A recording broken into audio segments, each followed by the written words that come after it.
ஆண்டவராய் இயேசு கிறிஸ்துவின் நாமத்தினாலே உங்களை எல்லாம் சந்திப்பதிலே மிகுந்த மகிழ்ச்சி. இந்த ஜெம்ஸ் ஊழியத்துல நீங்கள் இணைந்து ஈடுபடுகிறதை நினைத்து நான் கர்த்தரை ஸ்தோத்திரிக்கிறேன். ஒவ்வொரு ஊழியத்தின் வளர்ச்சிக்கும் முக்கிய காரணம் அவங்களுக்கு பின்னாடி இருந்து ஜெபிக்கிறவர்கள் தான். நீ ஜெபிக்கிறவர்கள் இல்லாவிட்டால் ஊழியம் வளர்றதுக்கு ரொம்ப கஷ்டம். ஊழியக்காரர்கள் ரொம்ப சஃபர் ஆவாங்க. ஆனா அதனால ஜெபிக்கிற உங்களை போன்றவர்களை இந்த மீட்டிங் மூலமாக நான் சந்திக்கிறதுல மிகுந்த மகிழ்ச்சி அடைகிறேன். கர்த்தர் உங்கள் குடும்பங்களை ஆசீர்வதிப்பாராக. கடந்த 20 ஆண்டுகள் நாங்கள் வாலிபர் ஊழியத்துல ஊழியம் பண்ணிட்டு இருந்தோம். க போன ஆண்டு அக்டோபர் மாதம் ஆண்டவர் எங்கள "நீ வெளியே வா, இந்த ஊழியத்துல இருந்துன்னு" அழைத்தபடினாலே, ஆண்டுடைய வார்த்தைக்கு கீழ்ப்படிந்து அந்த ஊழியத்தில் உள்ள எல்லாவற்றையும் நாங்க விட்டுட்டு, அ ஆண்டவர் எங்களை அழைத்த ஊழியத்துக்காக நாங்கள் இணைந்து செயல்பட்டு கொண்டிருக்கிறோம். ஒரு புதிய பெயரை கொடுத்திருக்கிறார், டிவைன் நியூ வே மினிஸ்ட்ரி.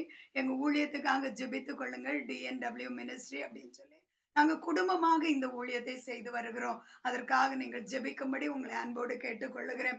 இந்த நாளிலும் சிந்தனைக்கு ஆதாரமாக தெரிந்து கொண்ட வேத வசனம் ஏசாயா தீர்க்கதரிசியின் புஸ்தகம் 41ஆம் அதிகாரம் 12ஆம் வசனம். உன்னோடே போராடினவர்களை தேடியும் காணாதிருப்பாய், உன்னோடே யுத்தம் பண்ணின மனுஷர் ஒன்றுமில்லாமல் இல்பொருள் ஆவார்கள். உன்னோடே போராடினவர்களை தேடியும் காணாதிருப்பாய், உன்னோட யுத்தம் பண்ணின மனுஷர் ஒன்றுமில்லாமல் இல்பொருள் ஆவார்கள். எனக்கு அன்பான ஆண்டுடைய பிள்ளைகளே, இந்த வார்த்தையை கேட்கும்போது நம்முடைய உள்ளத்துல நிறைய நேரம் நினைப்போம், ஆண்டவரே இந்த பிரச்சனை மட்டும் மாறினா என் வாழ்க்கை நல்லா இருக்குமே, இல்ல இந்த பாவம் மட்டும் என்னை விட்டு மாறி போயிட்டுனா என் வாழ்க்கை நல்லா இருக்குமே, இல்ல இந்த போராட்டம் மட்டும் மாறிட்டுனா என் வாழ்க்கை நல்லா இருக்குமே, இந்த வியாதி மட்டும் என்னை பின்தொடர்ந்து கொண்டே இருக்கிறதே, இது மட்டும் என்னை விட்டு மாறி போயிட்டுனா நல்லா இருக்குமே அப்படின்னு. இந்த வசனம் சொல்லுது, உன்னோட போராடினவைகள் எதுவா இருந்தாலும் சரி, அவை தேடி பார்த்தா கூட நீ காண முடியாதாம். தேடி பார்த்தா கூட அவைகளை காண முடியாதாம். அதனால ஆண்டவர் சொல்றாரு, உன்னோட போராடினவர்களை நீ தேடியும் காணாதிருப்பாய், உன்னோட யுத்தம் பண்ணின மனுஷர் ஒன்றுமில்லாமல் இல்பொருள் ஆவார்கள். ஆண்டவருக்கு பிரியமானவர்களே, யோசித்து பாருங்க. கிறிஸ்துவோட வாழ்க்கை என்பது ஒரு லகுவான வாழ்க்கை அப்படின்னு சொல்லிட முடியாது. நிறைய போராட்டங்கள் நிறைந்த வாழ்க்கை தான். அநேக காரியங்களை தாண்டி தான் சக்சஸ்ஃபுல்லான வெற்றியுள்ள கிறிஸ்தவ வாழ்க்கையை நாம் வாழ முடியும். அந்த வெற்றியுள்ள கிறிஸ்தவ வாழ்க்கையை வாழுவதற்கு நாம் செய்ய வேண்டிய காரியம் என்ன? எப்படி நான் அந்த வெற்றியுள்ள வாழ்க்கையை பெற்றுக்கொள்ள முடியும்? இந்த போராட்டத்தில இருந்து நான் எப்படி ஜெயம் பெறுவது அப்படின்னு நம்ம நினைக்கலாம். நம்முடைய கிறிஸ்தவர்களுக்கு வருகிற பிரச்சனை எதுவா இருந்தாலும், போராட்டம் எதுவா இருந்தாலும், ஆண்டவர் நமக்கு அனுமதித்திருக்கிறதுக்கு ஒரே ஒரு காரணம் தான். என்ன தெரியுமா? என் பிள்ளைங்க இந்த போராட்டத்துல ஜெயித்துட்டு வருவாங்க. என் பிள்ளைங்க இத ஓவர் கம் பண்ணிருவாங்க. என் பிள்ளைங்க இதுல சக்சஸா வந்துருவாங்க. அப்படிப்பட்ட நம்ம மேல வைத்திருக்கிற அளவு கடந்த நம்பிக்கை தான் கர்த்தர் நமக்கு அனுமதிக்கிற சில காரியங்கள். அது ஆகவே நம்ம ஒரு பிரச்சனை வருது, நம்மள தொடர்ந்துகிட்டே வருதுன்னா நம்ம உடனே அலர்ட் ஆயிரணும். உடனே நம்ம விழிப்பாயிரணும். இல்ல இதுல நான் ஜெயிப்பேன். இதுல நான் ஜெயிப்பேன். இந்த பிரச்சனை ஒரு நாள் தேடி பார்த்தா கூட காண முடியாது அப்படிங்கிறத நாம் அறிந்து ஆண்டவருக்கு நன்றி செலுத்த ஆரம்பிச்சுட்டோம்னா பிரச்சனை நம்மை விட்டு ஓடி போயிரும். இன்றைக்கும் இந்த 3 காரியங்களை மட்டும் நான் உங்களுக்கு அடிக்கோடிட்டு காட்ட விரும்புறேன். நம்மளை தேடி வருகிற பிரச்சனைகள், போராட்டங்கள் நாம தேடி பார்த்தா கூட காணாம இருக்கணும்னா நாம செய்ய வேண்டிய 3 காரியங்கள். முதலாவதாக அதே ஏசாயா 41:13 சொல்லுகிறது, உன் தேவனாகிய கர்த்தராகிய நான் உன் வலது கையை பிடித்து பயப்படாதே, நான் உனக்கு துணை நிற்கிறேன் என்று சொல்லுகிறேன். அப்படின்னா ஃபர்ஸ்ட் ஆண்டவர் சொல்றாரு, உன் பிரச்சனைய என் கையில ஒப்பு கொடுத்துரு, நான் உன் வலது கையை பிடித்துக் கொள்ளுகிறேன். நம்முடைய வலது கையை பிடிப்பதற்கு அவர் காத்து கொண்டிருக்கிறார். நம்முடைய கரத்தை பிடித்து நடத்துவதற்கு இந்த போராட்டத்திலே, இந்த பிரச்சனையிலே அவர் நம்முடைய கரத்தை பிடிப்பதற்கு காத்து கொண்டிருக்கிறார். நீயா போராட வேண்டியதில்ல, என் கையில ஒப்பு கொடுத்துருன்னு ஆண்டவர் சொல்றாரு. நிறைய வேளைகள்ல சிலர் சொல்லுக ஒரு வார்த்தை என்ன தெரியுமா? நானா பிரச்சனைக்கு போக மாட்டேன். ஆண்டவருடைய பிள்ளைங்களே சொல்லுவாங்க, நானா போக மாட்டேன், ஆனா வந்தா விடவே மாட்டேன் அப்படிம்பாங்க. நோ, அப்படி இல்ல. வந்தா அவர்ட்ட வந்தா அவருடைய கையில குடுத்துருவேன். ஆண்டவர் சொல்ல அவருடைய கையில ஒப்பு கொடுத்து பாருங்கள். பெரிய ஆசீர்வாதத்தை பெற முடியும். தேடி பார்த்தா கூட பிரச்சனை காணவே காணாது. ஏன்னா பிரச்சனையை கையில யாருக்கு கையில குடுத்திருக்கிறோமோ அவர் சர்வ வல்லமை வல்லமை உள்ள தேவன். அவருடைய கையில போச்சுன்னா அவைகள் நொறுங்கி போகும், அவைகள் நசுங்கி போகும், அவைகள் இருக்கிற இடம் தெரியாமல் போயிரும். அதனாலதான் ஆண்டவர் சொல்றார், நீ ஏன் எதுக்கு சுமந்துட்டு இருக்க? எனக்கு தெரிந்த ஒரு அருமையான தாயார் ஒரு முறை பேசி கொண்டிருக்கும் போது என்கிட்ட தன்னுடைய பிள்ளைகளை குறித்து ரொம்ப பாரப்பட்டு சொல்லிக்கிட்டே இருந்தாங்க. ரொம்ப நேரம் நல்லா ஜெபிக்கிறவங்க. ஜெபம் முடிச்ச பிறகும் அத குறித்தே பேசிட்டு இருந்தாங்க. அவங்க கிட்ட சொன்னேன், அக்கா ஏன் காசு நீங்களே சுமந்துட்டு இருக்கீங்க? கொஞ்சம் அவர்ட்ட குடுங்களேன். அவர் கொஞ்சம் பார்க்கட்டும். அவர் கொஞ்சம் சுமக்கட்டும் அப்படின்னு. நீங்களும் கூட நீங்களே தூக்கி சுமந்துட்டு இருக்கணும்னு நினைக்கிறீங்களா? பிள்ளைகள குறித்து ஐயோ! என் பிள்ளைகளுக்கு இது வேணுமே, என் பேர குழந்தைகளுக்கு இது எப்படி ஆகுமோ அப்படின்னு நீங்களே தூக்கி சுமந்துட்டு இருக்கீங்களா? நோ. அவருக்கு கையில குடுத்துருங்க. ஆண்டவரே நீரே பார்த்துக்கொள்ளும். என்னால முடியாதப்பா.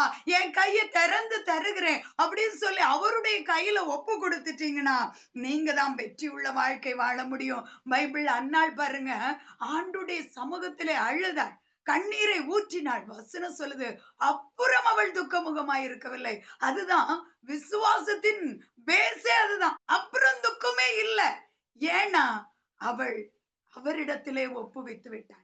வசனம் சொல்லுது யுத்தம் கர்த்தருடையது. 1 சாமுவேல் 17ஆம் அதிகாரம் 47ஆம் வசனம் சொல்லுது யுத்தம் கர்த்தருடையது. அவருடைய யுத்தம். நீங்களா யுத்தம் பண்ணணும்னு நினைக்காதீங்க. நீங்களா போராடணும்னு நினைக்காதுங்க. அவருக்கு கையில கொடுங்க. சில வேளைகள்ல ஊழியத்துல சில பாடுகளை தாண்டி வரும்போது ஆண்டவர் எனக்கு கற்றுக் கொடுத்ததுதான். எதுக்கு நீயே பாரப்பட்டுட்டு இருக்க? அமைதியா இரு, நான் பார்த்துக்கிறேன். அந்த ஒரு வார்த்தை தான். என்ன வந்தாலும் சரி, அமைதியா ஆண்டவரே நன்றி, நன்றி, நன்றின்னு சொல்லிட்டு ஆட்டோமேட்டிக்கா நாம யுத்தமே பண்ண வேண்டாம். அதுவே நம்மள விட்டு ஓடி போயிரும். பிரச்சனைய தேடி பார்த்தால் கூட காண முடியாது. ஆண்டவர் சொல்றாரு சங்கீதம் 81:14 நான் உன் எதிராளிகளை தாழ்த்தி அப்போ நான் ஆண்டவர் எந்த இடத்துல அவங்கள தாழ்த்தணுமோ நாம எப்போ ஆண்டவரை நீர் பார்த்து கொள்ளும்னு அவருக்கு கையில விடுறோமோ அப்போ அவருடைய வேலை தொடங்கிறது. அவருடைய வேலை தொடங்கிறது. அவர் அதற்காக செய்ய வேண்டிய காரியங்களை அவர் தொடங்கி விடுகிறார். அதனால ஆண்டுடைய கையில ஒப்பு கொடுத்து பாருங்க. பெரிய ஆசீர்வாதத்தை பெற்றுக்கொள்ள முடியும். மரியாள் சொல்ற அவர் உங்களுக்கு என்ன சொல்லுகிறாரோ அதன்படி செய்யுங்க. ஆண்டவர் என்ன சொல்றாருங்க? நீ ஏன் போராடிட்டுன்னு சொல்றாரு? நோ, ஒரு நாளும் சொல்லுவதில்லை. ஏன் தெரியுமா?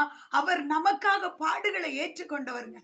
நமக்காக துக்கங்களை சுமந்தவர் அவர். அவர் சொல்ற நான் உனக்காக சுமந்துட்டு இருக்கேன். நீ எதுக்கு போராடிட்டு இருக்க? என் கையில ஒப்பு கொடுத்துட்டு காத்துரு. ஆண்டவர் அதை மட்டும் தான் எதிர்பார்க்கிறார். இரண்டாவது நீங்க பாத்தீங்கன்னா போராடினவர்களை தேடியும் காணாம இருக்கணும்னா நாம செய்ய வேண்டிய இரண்டாவது காரியம் என்னன்னா நாம கீழ்ப்படிய வேண்டும். சொன்னேன் ஒப்பு கொடுக்க வேண்டும். இரண்டாவது கீழ்ப்படிய வேண்டும். ஒப்பு கொடுக்கிறது கூட ஆண்டவரே நீர் பார்த்துக்கணும்னு ஒப்பு கொடுத்துரும். கீழ்ப்படிதல்ங்கிறது ரொம்ப முக்கியம். கிறிஸ்தவ வாழ்க்கையின் அடிப்படையே கீழ்ப்படிதல் தான். ஆபிரகாமை அழைத்த போது அவனிடத்துல கீழ்ப்படிதலை தான் பார்த்தார். சவுலிடத்துல பார்த்தபோது ஒரு தகப்பனுடைய கழுதைக்காய் இவ்வளவாய் தேடி போகிறானே அவனுடைய கீழ்ப்படிதல் எவ்வளவு மேன்மை அப்படின்னு பார்த்தாரு. ஆனா அந்த கீழ்ப்படிதலை அந்த சவுல் விட்ட போதோ மிகவும் மனஸ்தாபப்பட்டார். கீழ்ப்படிதல் தான் ஆண்டவர் விரும்புகிற ஒரு பெரிய காரியம். வேதத்துல சொல்லிருக்கு பாத்தீங்கன்னா யாத்ராகமம் 14ஆம் அதிகாரம் 15ஆம் வசனத்துல மோசே ஆண்டவர்ட்ட வந்து சொல்றாரு. சொன்ன உடனே ஆண்டவர் சொல்றாரு, நீங்க என்னிடத்தில் முறையிடுகிறது என்ன? புறப்பட்டு போங்கள் அப்படிங்கிறாரு. எங்க புறப்பட்டு போக சொன்னாரு தெரியுமா? நம்மளுக்கே ஆச்சரியமா இருக்கும். நமக்கு தெரிந்த சம்பவம்னால நான் சொல்லிட்டு போக நினைக்கிறேன். செங்கடலுக்குள்ளே புறப்பட்டு போங்கள்னாரு. கடலுக்குள்ள எப்படிங்க போக முடியும்? முன்னாடி பார்க்காம இருந்தா கூட போயிரலாம். பார்த்துட்டோம். முன்னாடி இருக்கிறது செங்கடல்னு பார்த்துட்டோம். அதுக்கு மேல எப்படி உள்ள நடந்து போகிறது? ஆண்டவர் சொல்ற புறப்பட்டு போங்கள் அப்படின்னு. கீழ்ப்படிந்து பாருங்கள். கடலுக்குள்ளே ஆனாலும் வழி உண்டுங்கிறத மறந்து போகாது. கீழ்ப்படிந்து பாருங்கள். எவ்வளவு பெரிய சோதனையான வேளையிலும் கூட அடைக்கப்பட்ட பாதையிலும் கூட நமக்கு வழி ஆண்டவர் வைத்திருக்கு. எல்லாம் அடைக்கப்பட்ட மாதிரி இருக்கா? டோன்ட் வெரி, கவலைப்படாதுங்க. உங்களுக்குன்னு ஒரு வழிய வச்சிருக்கிறாரு. அது மத்தவங்க பார்க்க கூடாதபடி மறைத்து வைத்திருக்கிறார். என்னுடைய ஊர் நாகர்கோயில் பகுதியில அனுபடினால எங்க ஊர் பக்கத்துல ஒரு பெரிய மலை உண்டு. அந்த மலையில பாத்தீங்கன்னா எங்க அப்பா வந்து எங்களுக்கு அங்க ஒரு விளை ஒன்று உண்டு. அதுல மாங்காய், நெல்லிக்காய் இதெல்லாம் நிறைய மரங்கள் உண்டு. அதுக்காக என்னை கூட்டிட்டு போவாங்க. கூட்டிட்டு போகும்போது பாத்தீங்கன்னா அங்க வழியே இருக்காது. போகிற இடம் வரை எங்க இடத்துக்கு போகிற இடம் வரை வழி இருக்கும். போகிற அந்த என்ட்ரன்ஸ்ல பாத்தீங்கன்னா வழியே இருக்காது. நெறைய முட்செடிகளும், முட்புதர்களுமா இருக்கும். எங்க அப்பா ஒரு பெரிய அருவாய வச்சு, அத வெட்டி, வெட்டி, வெட்டி, வெட்டி அந்த இடத்துல எங்கள கூட்டிட்டு போவாங்க. நான் சின்ன பிள்ளைகள்ல எங்க அப்பா கூட போயிருக்கேன். அப்ப நெனைப்பேன், இதுக்கு வழியே இல்லையே! ஒரு நல்ல வழி போடணும் அப்படின்னு அப்பாட்ட சொல்லும்போது, அப்பா அதுக்கு கண்டுக்கவே மாட்டாங்க. அந்த வழியா போயிருவேன். போயிட்டு திரும்பி வரும்போது பார்த்தீங்கன்னா, எவ்வளவு முள்காடா இருந்துச்சோ, அதை விடவும் 3, 4 மடங்கு முள்ள தூக்கி அதுக்கு மேல எங்க அப்பா வச்சுட்டு தான் திரும்பி வருவாங்க. பிறகு தான் எனக்கு தெரியும், அந்த வழியா யாரும் போயிறக்கூடாது. நம்முடைய தோட்டத்துல போய் நம்முடைய இடத்துல உள்ள பலன்கள வேற யாரும் பறிச்சிறக்கூடாதுங்கிறதுக்காக, அப்பா அதை அப்பாவே மூடி வச்சுட்டு வந்திருக்காங்கன்னு அப்புறம் தான் தெரிஞ்சுச்சு. இதே போலதான் உலக தகப்பனே, உலகத்துல உள்ள பெற்றோரை நமக்கு சேஃப்டி பண்ணி நமக்கு வழி நடத்தும் போது, நம்முடைய பரம பிதாவானவர் நமக்கான வழிய, நமக்கான சுதந்திரத்தை வேற யாரும் தொட்டுவிடக் கூடாது என்பதற்காக, நமக்கு முன்னாடி இருக்கிற பாதைகளை யாரும் கண்டுவிடக் கூடாது என்பதற்காக, யாரும் நடவாத பாதைகளை நம்மை நடத்துவதற்காக, ஆண்டவர் சிறந்த பாதைகளை உண்டு பண்ணி அவைகளை மறைத்து வைத்திருக்கிறார். வேதத்துல நீங்க பாருங்க. அந்த பகுதியில அ அ அந்த செங்கடலுக்குள்ள அவங்க போகும்போது, செங்கடல் 2ஆய் பிரிந்திருந்ததாம். வெட்டாந்தரையில லைட்டா கூட தண்ணி இல்ல. வெட்டாந்தரையில நடந்து போனார்கள்ன்னு வசனம் சொல்லுது. யோசிச்சு பாருங்கங்க. ஆபிரகாம் அந்த பாதையில நடக்கலங்க. விசுவாசிகளின் தகப்பன். முற்பிதாக்கள்ங்கிற யாக்கோபு நடக்கல. ஈசாக்கு நடக்கல. ஒருவரும் நடந்திராத, ஒருவரும் பார்த்திராத, ஒருவரும் ஒரு நாளும் யோசித்திராத ஒரு பாதையில ஆண்டவர் அவங்கள நடத்தினார். உங்களை நடத்த மாட்டார். உங்களை குறித்து எவ்வளவு கரிசனை உள்ள ஆண்டவர். கீழ்ப்படிந்து பாருங்க. ஊழியத்துல டிரான்ஸ்ஃபர் எல்லாம் போடும்போது சில ஏற்கனவே 20 ஆண்டுகள் ஆர்கனைசேஷன்ல இருந்தனால டிரான்ஸ்ஃபர் எல்லாம் போடும்போது கஷ்டமா இருக்கும். அப்பெல்லாம் ஆண்டவர் சொல்ற ஒரு வார்த்தை, என்னை நம்பி போ, என்னை நம்பி போணும். ஊழியத்துல இருந்துட்டோம், நல்லா செட்டில் ஆயிட்டோம், இனி நல்ல சேலரி எல்லாம் வருது நமக்கு, பரவாயில்ல, அப்படி நம்ம எக்ஸ்பீரியன்ஸ் ஆயிருச்சுல்ல அப்படின்னு நாங்க நினைக்கும் போது ஆண்டவர் சொன்னாரு வெளியே வான்னு. உண்மையாவே ரொம்ப ஆண்டவர்ட்ட அழுதேன். ஆண்டவரே நீங்க இப்படி திடீர்னு கூப்பிடுறீங்களே, என் வாலிபத்தை எல்லாம் நான் இந்த ஊழியத்துல குடுத்திருக்கேன்ப்பா. என் 20 ஆண்டுகள நான் இந்த ஊழியத்துல செலவு பண்ணியிருக்கேன். நீங்க திடீர்னு கூப்பிடுறீங்களே, திடீர்னு கூப்பிடுறீங்களே, எப்படிப்பா வர்றது? அதுவும் எல்லாத்தையும் விட்டுட்டு வான்னு சொல்றீங்களே, எப்படி வருவது?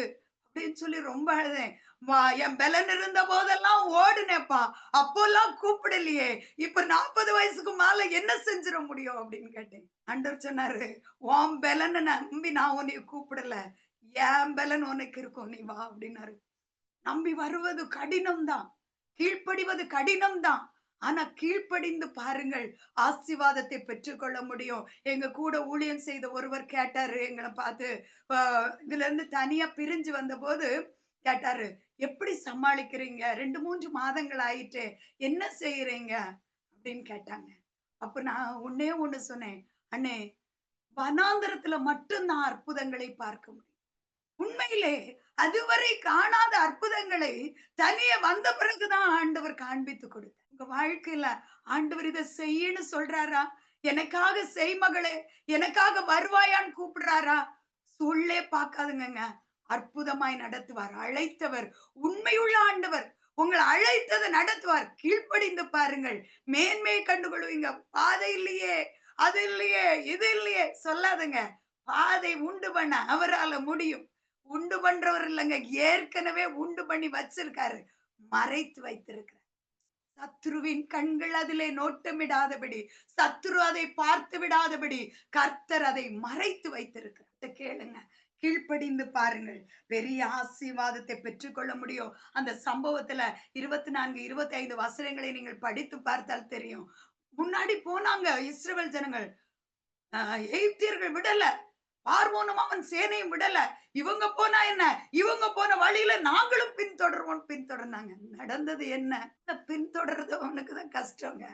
நம்மை தொடர்ந்து வருகிற போராட்டம் தான் ஃபீல் பண்ணும். நம்மை தொடர்ந்து வருகிற பிரச்சனை தான் ஃபீல் பண்ணும். ஏன்னா, நமக்கு ஒரு பெரிய எதிரியே பிசாசு தான். அவன் தான் யாரையாவது இது பண்ணி விட்டு நம்மள துரத்திக்கிட்டே வருவான். ஆனா நம்மை பின்தொடருகிறவனுக்கு ஆபத்து. அவனுக்கு தான் சரியில்லைங்கிறத நம்ம மறந்து போக கூடாது. சில வேளைகள்ல சில பிசாசுகள துரத்தும் போது அந்த பிசாசுகள் இப்படி சொல்லும் பாத்துக்கங்க. நீங்க பார்த்திருந்தீங்கன்னா தெரியும். அது சொல்லும், "என்னால அங்கேயும் போக முடியல, இங்கேயும் இருக்க முடியலையே. இங்கேயும் மிரட்டுறாங்க, அங்கேயும் போக முடியல." அதுக்கு தான் கஷ்டம். அது ஆண்டவருடைய பிள்ளைகளுடைய வாழ்க்கையில வந்துட்டான்னா, அவனுக்கு ரொம்பவே பிரச்சனை. அவனுக்கு வேதனை அதிகம். அதனால நம்ம தைரியமா இருக்கணும். தைரியமா ஆண்டவருடைய சமூகத்துல கேட்டு பாருங்க. ஆண்டவரே, நான் உமக்கு கீழ்ப்படிகிறேன் அப்பா. பின்னாடி வந்தாங்க. பின்னாடி வந்தபோது என்ன நடந்துச்சு? ஆண்டவர் அவர்களுடைய ரதங்களில் உள்ள உருளைகள் கழன்று விழும்படி செய்தாராம். வீல சொல்லிருக்கு. வீல் இல்லாத வண்டிய கொண்டு போவது எவ்வளவு கஷ்டம். ரதமா? ரதத்தை இழுத்துட்டு போகிறது. இவங்க வருத்தத்தோடயே நடத்துனாங்க. முன்னாடி இருந்த பார்த்த இஸ்ரவேலருக்கு தெரிந்தது பின்னாடி ரதங்கள் வருகிறது என்று. ஆனால் பின்னாடி வந்து கொண்டிருந்தவர்களுக்கு தான் தெரியும். ஐயோ! வீல் இல்லாத வண்டியை இழுத்துக் கொண்டு செல்லுவது எவ்வளவு கடினம். இவர்களுக்கு பின்னே போவது ரொம்ப கடினமாயிருக்கிறது என்று அவங்களுக்கு தான் தெரியும். யோசிச்சு பாருங்க. உங்கள பின்தொடர்ந்து வருகிறது எதுவா இருந்தாலும் தைரியமா இருங்க. திரும்பி பார்க்கும்போது பெரிய ரதம் மாரி தெரியுதா? கவலைப்படாதங்க. அது வீல் இல்லாதது. அது பேஸ்மென்ட் இல்லாதது. ஒரே இதுல விழுந்து போய்விடும். அது அடித்தளம் இல்லாதது. அது வேர் இல்லாதது. உங்களுக்கு முன்னாடி வந்திருக்கிற பிரச்சனைகள். அது அழிந்து போய்விடும். அது ஒரே நிமிஷத்துல கீழே விழுந்து விடும். உங்களை அழைத்து வந்த தேவன் முடிவு பரியந்தம் நடத்த உண்மை உள்ளவராய் இருக்கிறார். மூன்றாவதாக நீங்க பார்த்தீங்கன்னா, இறுக பிடித்துக் கொள்ள வேண்டும். முதலாவது சொன்னேன், ஒப்பு கொடுத்து பாருங்க. 2வது கீழ்ப்படிங்க. 3வது அவரை இறுக பிடித்துக் கொள்ளுங்கள். வேதத்துல நீங்க பாருங்க, யாக்கோபு ஆதியாகம புஸ்தகம் 32ஆம் அதிகாரம் 26ஆம் வசனம் சொல்லுது, கடவுளோடும் மனிதனோடும் போராடி மேற்கொண்டார் அவன். வசனம் சொல்லுது, நீர் என்னை ஆசீர்வதித்தால் ஒழிய நான் உம்மை போக விட மாட்டேன் என்று சொல்லி அவரை இறுக பிடித்துக் கொண்டான். ஏன்னா அவனை பின்தொடர்கிற போராட்டம் அப்படி. ஏன்னா ஏற்கனவே ஏமாற்றிட்டு வந்துட்டேன். இப்ப என் சகோதரன் 300 பேரோடு என்னை சந்திக்க வருகிறான். பார்த்தா என்னை கொன்று போடுவானே. உள்ள முழுக்க பயம். நெஞ்சு அடிச்சுக்கிட்டு இருக்கு. என்ன பண்றது? ஒருவர் கிடைத்து விட்டார். அவரை விடுவதில்லை என்று முடிவு பண்ணிட்டான். அவன் சொல்லுகிறான், நீர் என்னை ஆசீர்வதித்தால் ஒழிய நான் உம்மை போக விட மாட்டேன். யோசிச்சு பாருங்க. யாக்கோபு என்ன ஆசீர்வாதத்துல குறை உள்ளவரா? இல்லை. அவருக்கு எல்லா ஆசீர்வாதங்களும் இருந்தது. எல்லா ஆசீர்வாதங்களும் இருந்தது அவருக்கு. ஆனால் அவருக்கு என்ன குறைவு அப்படின்னு பார்த்தீங்கன்னா, உயிர் போய்விட்டது என்றால், இந்த ஆசீர்வாதங்களை நான் அனுபவிக்க முடியாது. அதுதான். ஏன்னா சகோதரன் வந்து கொன்று விட்டார். இதை அனுபவிக்க முடியாது. ஏன்னா, அவர் தன்னுடைய சகோதரனுக்கு கொண்டு வந்த வெகுமானங்களின் மதிப்பே சில ஆண்டுகளுக்கு முன்னாடி கணக்கிட்டு சொன்னாங்க. 6,00,000த்துக்கு அதிகம்னு. இப்போ இவ்ளோ கணக்குக்கு ரொம்ப இருக்கும். அப்போ அவ்வளவு கிஃப்ட்டா குடுக்க கொண்டு வந்தவருக்கு ஆசீர்வாதத்துல என்னங்க குறை? ரூ. 500 நம்ம சகோதர, சகோதரிகளுக்கு குடுக்கணும்னா நம்ம மனசுல குடுக்கலாமா? குடுக்க வேண்டாமா? ஊழியத்துக்கு குடுக்கலாமா? இவ்வளவு குடுக்கலாமா? அவ்வளவு யோசிக்கிறோம். 6,00,000த்துக்கு சமானமான பொருட்கள தன்னுடைய சகோதரனுக்கு கொண்டு வந்தவருக்கு என்ன குறைவு இருந்திருக்கும்? ஆனா அவர் சொல்றாரு, அவருக்கு தெரியும். அவர் ஆசீர்வதிச்சுட்டா, என்னை யாரும் தொட முடியாது. என் உயிரை யாரும் பறித்துக் கொள்ள முடியாதுன்னு அவருக்கு தெரியும். அதனாலதான் யாக்கோபு அவரை இறுக பிடித்துக் கொண்டார். இறுக பிடித்துக் கொண்டார். இந்த நாட்களிலும் கூட உங்களுடைய வாழ்க்கையில சில பிரச்சனை என்ன செய்யுதுன்னு தெரியலையா? அவரை இறுக பிடித்துக் கொள்ளுங்க. ஆண்டவரே, நீர் என்னை விடுவிக்காட்டா நான் உங்களை விட மாட்டேன். நீர் எனக்கு அற்புதம் செய்யலனா நான் உங்களை விட மாட்டேன்னு அவரை இறுக பிடித்துக் கொள்ளுங்கள். அற்புதத்தை பார்க்க முடியும். உங்களை தேடி வந்த பிரச்சனைகள் ஒன்றும் இல்லாமல் போய்விடும். சில ஆண்டுகளுக்கு முன்பதாக ஒரு வாலிபன் என்னை எங்க வீட்டுக்கு எங்களை பார்க்கிறதுக்காக வந்திருந்தான். அந்த தம்பி வந்த உடனே ஒரு பிரச்சனையை குறித்து பேசிக்கொண்டே இருந்தான். அவன் பாதிக்கப்பட்ட சில சூழ்நிலை. நான் அப்ப அவன பார்த்து சொன்னேன், "தம்பி அத விடு. அதையே பிடிச்சிட்டு இருக்கியே" அப்படின்னு சொல்லி அவன்ட்ட கேட்டேன். அப்ப அவன் சொன்னான், "அக்கா, நான் விடுறதுக்கு ரெடியா தான் இருக்கேன். நான் ஆயத்தமா தான் இருக்கேன். ஆனா, அது என்னை விடவே மாட்டேங்குதே. அது என்னை பிடிச்சு வச்சிருக்கு. அது ஒரு கரடிக்கா. நான் வெளியே வந்தேன்னா அது என்னை பீறி போட்டுரும். என் வாழ்க்கைய அதை அழிச்சிரும். நான் வெளியே வர முடியாதபடி அங்கலாச்சிட்டு இருக்கேன்க்கா. என்ன செய்யறதுன்னு கேட்டேன். ஒண்ணே ஒண்ணுதான் இருக்கு தம்பி. ஒருவேளை உன்னை பிடித்திருப்பது கரடியா இருந்தா நீ ஒண்ணுதான் செய்ய முடியும். அது என்னன்னா, நீ ஒரு அக்கினியாய் மாறிவிடு அப்படின்னு. அக்கினியை யாரும் பிடிக்க முடியாதுங்க. கையில பிடிச்சா எரிந்து போய்விடுவார். ஆண்டவரும் அதைத்தான் சொல்றார். அனலாயிரு. வெதுவெதுப்பா இருக்கண்டா. அனலாயிரு. காலம் கடைசி ஆயிட்டுங்க. எப்படியும் வாழ்ந்துடலாங்கிறது இல்ல. ஆண்டவருக்காக அனலாய் வாழும் போதுதான் நாம எல்லாவற்றையும் சுதந்திரிக்க முடியும். கர்த்தருடைய திட்டத்தை இந்த பூமியில நிறைவேற்ற முடியும். வேளையில கூட ஆண்டவருடைய சமூகத்துல ஆண்டவரே என்னை அனலாய் மாற்றும் அப்படின்னு சொல்லுங்க. கொலோசேயர் 1ஆம் அதிகாரத்துல பவுல் சொல்லும்போது சொல்லுவார், எங்களுக்குள்ளே வல்லமையாய் கிரியைகளை நடப்பிக்கிறார். அவர்கிட்ட நம்முடைய காரியங்களை ஒப்பு கொடுத்து, போராட்டங்களை ஒப்பு கொடுத்து, அவருடைய வார்த்தைக்கு கீழ்ப்படிந்து அவரை இறுக பிடித்துக் கொள்ளும் போது நாம் அனலாய் மாறிவிடுவோம். நாம் அனலாய் மாறிவிடுவோம். நாம் அனலாய் இருக்கும்போது நம்ம யாரும் நெருங்க முடியாது. பாவம் நெருங்க முடியாதுங்க. பிரச்சனை நெருங்க முடியாது. போராட்டங்கள் நெருங்க முடியாது. வியாதிகள் நெருங்க முடியாது. சாபங்கள் நெருங்க முடியாது. இக்கட்டுகள் நெருங்க முடியாது. ஆண்டவருடைய சமூகத்துல ஜெபிப்போமா? ஆண்டவரே, அன்பின் பரலோக பிதாவே, இந்த நாளுக்காய் நன்றி செலுத்துகிறோம். நீங்க சொன்னீங்களே, உன்னோட போராடினவர்களை தேடியும் காணாதிருப்பாய்ன்னு சொன்னீங்களே. யார் யார் இந்த இடத்துல ஆண்டவரே என்னை தொடர்ந்து வருகிற இந்த பிரச்சனையை நான் காணாமல் போகும்படி செய்யும் அப்படின்னு சொல்லி ஜெபிக்கிறாங்களோ, ஒவ்வொருவருக்கும் கர்த்தர் அற்புதத்தை செய்யுங்கப்பா. யார் யார் இதுவரை தூக்கி சுமந்தார்களோ அவர்கள் உங்க கரத்துல இன்னைக்கு ஒப்பு கொடுக்கும் போது கர்த்தர் அவைகளை கையாளுவீராகன்னு ஜெபிக்கிறோம்.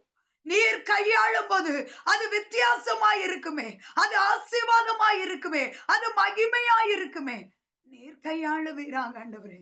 நீர் எடுத்து பயன்படுத்துங்கப்பா. யார் யார் தன்னுடைய வாழ்க்கையில அர்ப்பணித்து ஜெபிக்கிறாங்களோ, ஆண்டவரே நான் என்னை அர்ப்பணிக்கிறேன்ப்பா, இதை நீர் பார்த்து கொள்ளுன்னு சொல்லி அர்ப்பணிக்கிறாங்களோ, ஒவ்வொருவரையும் கர்த்தர் அனலாய் மாற்றுவீராக. உமக்காய் எரிந்து பிரகாசிக்கிற விளக்காய் மாற்றுவீராக. ஒரு தீபங்களாய் கர்த்தர் மாற்றுவீராங்கன்னு ஜெபிக்கிறோம். அநேகருக்கு எடுத்து பயன்படுத்தும் சுவாமி. உங்க கரத்துல அர்ப்பணிக்கிறோம். கலந்து கொண்ட ஒவ்வொருவரை கர்த்தர் ஆசீர்வதிங்க. தம்முடைய பிள்ளைகளுடைய ஜெப விண்ணப்பங்களுக்கு கர்த்தர் பதில் தருவீராகன்னு ஜெபிக்கிறோம். யார் யார் உடைந்த உள்ளத்தோடு உம்மை நோக்கி பார்க்கிறார்களோ அவருடைய இருதயங்களை கர்த்தர் ஸ்திரப்படுத்தி ஆசீர்வதித்து பலப்படுத்துவீராகன்னு ஜெபிக்கிறோம். எல்லா துதியும் கனமும் மகிமையும் உமக்கு ஒருவருக்கே செலுத்துகிறோம். நேசிக்கிற இயேசு கிறிஸ்துவின் மூலம் ஜெபிக்கிறோம். ஜீவனுள்ள நல்ல பிதாவே.